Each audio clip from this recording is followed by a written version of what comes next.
Hi everybody, it's great to be back here again tomorrow. It's Friday, Parashat Emor. Where do I begin? It's been a extremely difficult week. We had a very emotional week when we celebrate our, Independence Day of Israel.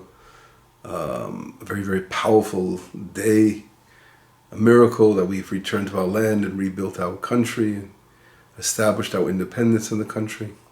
We call our sovereignty in the land, a very, very emotional day, which is preceded right before we have our extremely painful day of Memorial Day, of how many soldiers have given their lives for the state of Israel and all those who have fallen in terror attacks since our formation of the state of Israel. And it's just a very, very powerful time of year here in Israel.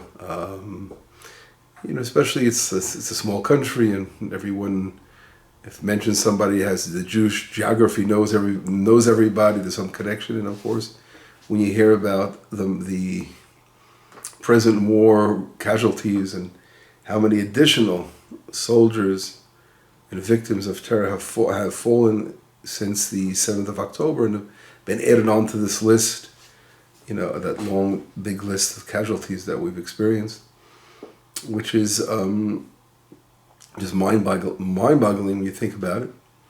It's been a very, very rough year since the Jewish New Year began, and going right into the war situation, and things are just heating up. Up north, I have a sister who lives up north in the Katzrin area, in the Golan Heights, and in Katzrin. And just a few hours ago, she heard big explosions. A missile landed inside their city, and it's the second time that she experienced that. She had just 30 seconds to get quickly into the bomb shelter. And this is the reality that Israel's in, and it's only one location, but think about all the other places in Israel. And Hezbollah is just intensifying their attacks every day, and missiles are coming from other places as well, from Syria and from Iraq and from the Houthim in Yemen, and of course the whole terrible situation in Gaza, where this week, I'm sure you've heard of the accident when 5 soldiers were killed and when a tank blew a building up.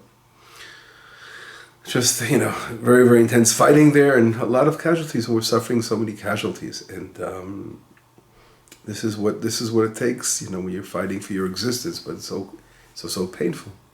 When we think about it, there are very deep things that are beyond our wavelength of thinking, and that's in the spiritual realm, and these things are very delicate to talk about, but we have to know they exist and they're out there. And I'll just mention a few of them, and related again, I want to relate things to the portion, or end with relating this thing to the portion as well. But when this whole thing started out in October, back in October 7th, over half a year ago, and the name of the party place, the name of the party, they had a party in nature, which we all know was a tremendous amount of casualties there. Over 300, I think around 350, the number is, and not to mention those who were kidnapped. And the name, the gifts that was given for the party was called Nova. Nova was the name of the place. It's called Misibat Nova. And I was thinking about, how does that somehow connect to the Torah? And this was on my mind since the name Nova came out, was the fact that there was a story in the Bible, as we all know, in the book of Samuel, when King Saul wipes out the priests of Nov. He wipes out the priests of Nov, a city of Kohanim, because they gave bread and they fed King David. He looked at them as they were rebelling against him and everything that was. And our rabbis teach us is that here he showed such cruelty towards his own people, while wiping out a city of priests.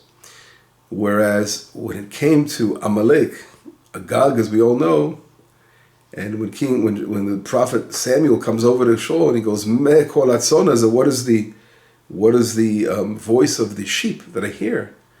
And he says, well, so they had mercy on the sheep, and they had mercy on Agag, the king of Amalek. So they let Amalek remain in the world, and in other words, he showed mercy to Amalek, and we, of course, suffered terribly because of that mercy he had on evil. On the other hand, he showed cruelty to the merciful. So the rabbis teach us, we learn from here is that when someone shows mercy upon the evil, at the end, they will be cruel to the merciful. That was a powerful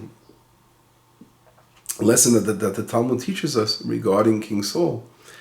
And that stuck out of my mind right away. Why? Is because we know that the events that brought out this terrible tragedy on the 7th of October were the what we call in Hebrew the concept, the state of Israel, when it's leadership, political leadership, and basically the army. And they were pushing this whole kind of understanding is that they must, they have to, let Hamas survive and let them, and ever if they're shooting a missile or two, we'll just respond, just to put out a couple of they're shouting out a little bit, but don't go beyond that. They were very restraining. They showed tremendous restraint regarding how they're going to strike at these terrible enemies. And they had this entire philosophy of restraint and of having mercy on the evil has brought Israel to the most dangerous place since, if you want to talk about our beginning of our formation of our state and the War of Independence. I mean, we literally were fighting for our very existence as a country. We can go back, of course, to other times, and we were fighting against other enemies throughout history to survive. And our temples were destroyed. But literally, Israel's in a war for independence again.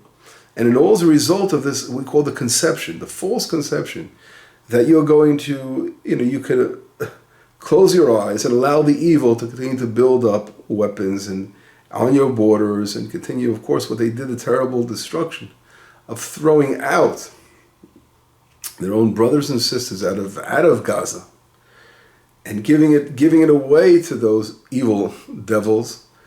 And as a result, they were able to build and strengthen themselves and turn themselves into a powerful force that was able to run across the borders of Israel and wreak havoc with murder and rape and the most terrible tragedies that we have never seen since the Holocaust. Things that were done to the people of Israel was just hard to fathom. And here was an attack against the civilians in the most brutal, cruel way. And this was a result of that philosophy of Nov, I call it, the Nov philosophy, the philosophy of showing cruelty to your brothers because they threw their own brothers out of their homes and the way they treated their brothers, but at the same time allowing the control, the setting up the Palestinian Authority and autonomy over the years and giving in all this energy and power to let them create this kind of they literally caused the monsters to create their dream of setting up a Palestinian state in our very heartland of Israel. And this came from the Israelis themselves with the false conception. And that is Nov, when you have cruelty to your own people, but you are merciful to your enemy, to those who want to wipe you out. Now, obviously, there was a great awakening after this took place on this October 7th, and many Jews awoke, realized they made mistakes, and we see many people that are repenting for that. But now we are in a grave situation because now this monster is coming upon us.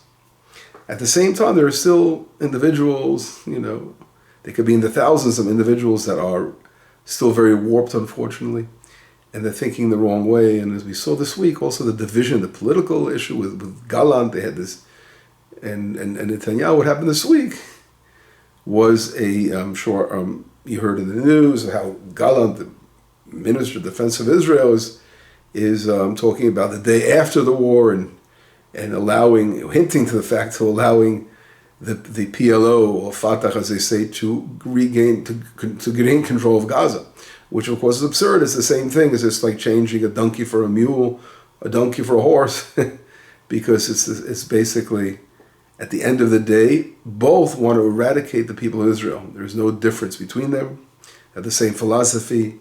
Fatah or the PLO are supporting terror, they're giving money to murderers, and they both have the same goal of wiping out the state of Israel. And from the river to the sea, as we hear the anti-Semites throughout the world announcing that constantly. But this, of course, is on the external things that are happening now on the land. But in the spiritual realm, we have to always think about the spiritual realm. There's a tremendous amount of things happening in the spiritual realm that affect, of course, everything that takes place in this world. And things that cause, that awaken these great period of judgment. And one of them we have to think about, because we're in the period of time here during the counting of the Emor, where 24,000 students of Rabbi Akiva died during this time. And many explain, there are those who explain, the Gaonim explain that they were killed in battle. And the battle they were killed in was the battle of Bar Kokhba, by the battle where they tried to fight against the Romans. When the Romans came in the Second Temple, they destroyed our temple. 52 years later, there was a rebellion. Israel could not stand the fact that they murdered in such a brutal way. Over 1.5 million Jews were murdered and exiled then. A terrible tragedy in Israel. And Israel tried to regain independence against the Romans, who were so cruel. And they didn't even allow the study of Torah, and they knew that the power of Israel was in its Torah. And they tried to eliminate any kind of Jewish customs and doing mitzvot and all that. They were extremely evil, the Romans. And during that time of the rebellion of Bar Kokhba, Rabbi Akiva actually thought Bar Kokhba was Messiah until he failed Bar Kokhba in achieving the results. But way back, if we go back to during that time, there was what we call the Haugei Malchut, that was spread out over different generations. But we know that there's something called the 10 martyrs of Israel. And the 10 martyrs is a time, as we spoke about now, why we're in mourning now. Counting the Emor is also a time of mourning. That's what I'm saying for the 24,000 students of Rabbi Akiva that were killed, but they were killed in that battle of Bar Kokhba. And the reason they were killed, because our rabbis said there wasn't enough love and respect for one another. And we're going to celebrate Lag BaOmer, where the dying stopped, where the battle stopped then, according to this understanding. So we see there's a period of this terrible period that what Israel went through, and the lack of brotherly love, and the 10 martyrs we know during the second, at the end of the Second Temple period, and during that time of Bar Kokhba again, that terrible bloodshed of Israel reminds us very much of today. Same things that led up to these happenings, the lack of brotherly love. There's been a lot of strife with brothers, unfortunately, that stand out in history. Going back to Yosef HaTzadik, the brother sold a brother to slavery. We all know, to Egypt. A brother is taking a brother and kidnapping and selling a brother. Was that terrible tragedy. And our Mekubalim, our great sages of the Kabbalistic teachings, they say that in order to rectify a rectification of the selling of a brother was, the terrible tragedy of the martyrs of Israel, 10 martyrs, as we all know. So we see that there's a connection of the lack of brotherly love, and then later on of special individuals being unfortunately killed, murdered, and in battle. I mean, the terrible, what brings bloodshed more than anything is that lack of brotherly love with one another. And that brings upon itself a tragedy.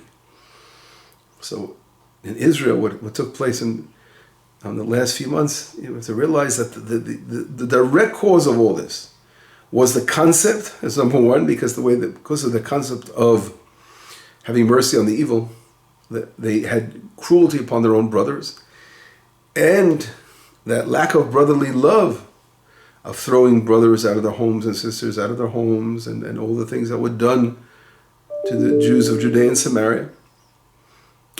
All the things that were done, the way we were treated, has brought tremendous dinim, as we know. It reached its height on Yom Kippur, when there was literally those who were attacking the brothers who were praying in the streets, as we all know what happened.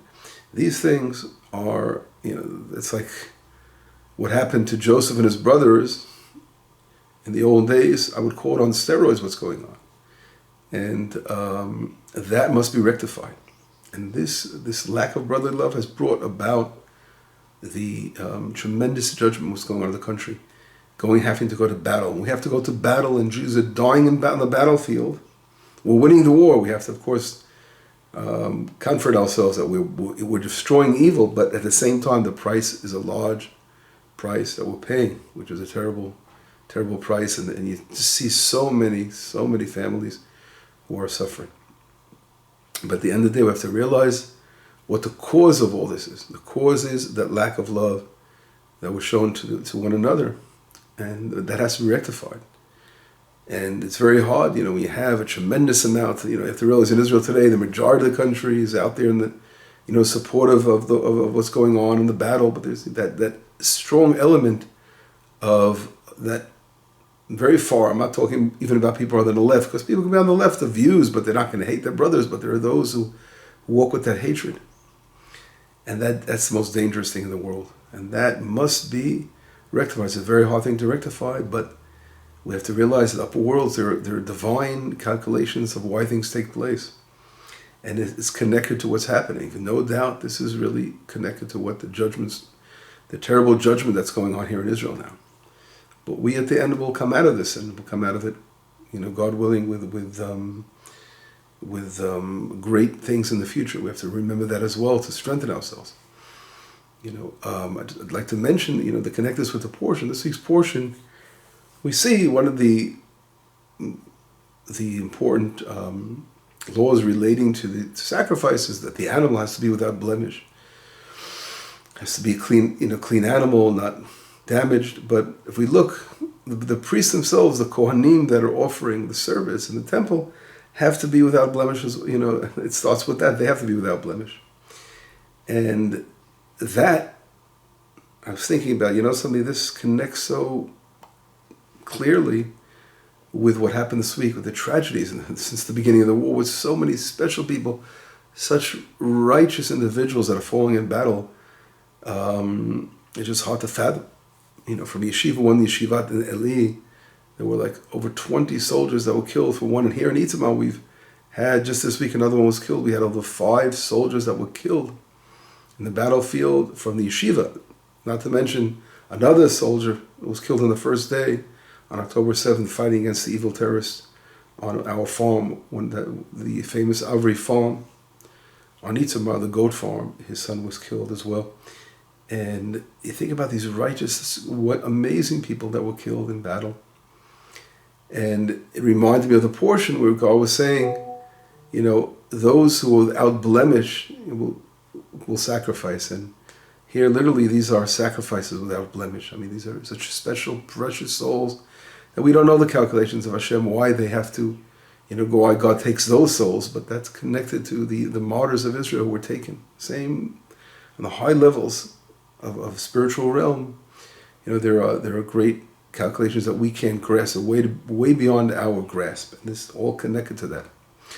And so that sort of reminded me that, and connected to the portion, because this is all the time of the year we're talking about.